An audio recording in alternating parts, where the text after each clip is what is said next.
History of Ferelden, Chapter 1 and 2. Chapter 1. Ferelden, as we think of it now, did not exist before the Exalted Age. Instead, the valley was divided up into dozens of old Alamari clans. They warred constantly with one another over land, honor, the allegiance of the freeholders, and, on one notable occasion, the name given to a favorite Mabari. And then, in the 33rd year of the Exalted Age, Calenhad Therin became Terran of Denerim, and everything changed. Most of what we know about the founding of our nation comes from old songs that the bards passed down through the ages. The songs are filled with wild exaggerations and outright lies, but this hardly differs from the scholarly papers of some of my contemporaries. There is no agreement among poets or scholars on how he did it, but Calenhad gained the support of the Circle of Magi, and they crafted for him a suit of silvery white armor that, by all accounts, repelled both arrow and blade.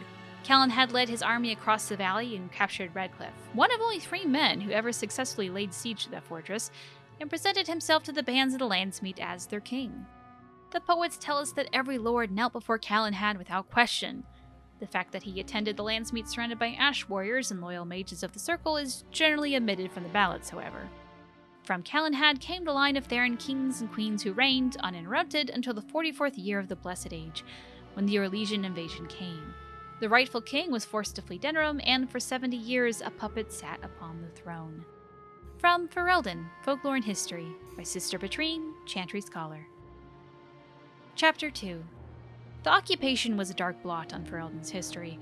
Our people who from time immemorial valued their freedom over all else were forced to bow to Orlesian rule. The Empire declared our elves property and sold them like cattle. Chevaliers routinely plundered freeholds of coin, food, and even women and children, and excused it as taxation. And for 70 years no landsmeets were held, for the imperial throne had declared our ancient laws a form of treason. King Brandel was one of those who escaped. He tried to organize the other fugitive lords to retake their land, but Brandel was neither clever nor persuasive, and the nobles preferred to take their chances alone.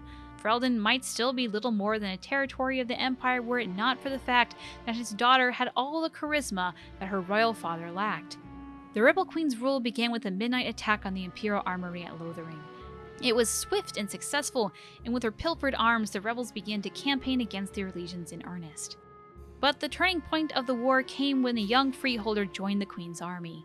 The lad, Loghain possessed a remarkable talent for strategy, and quickly became the favorite advisor of young Prince Maric.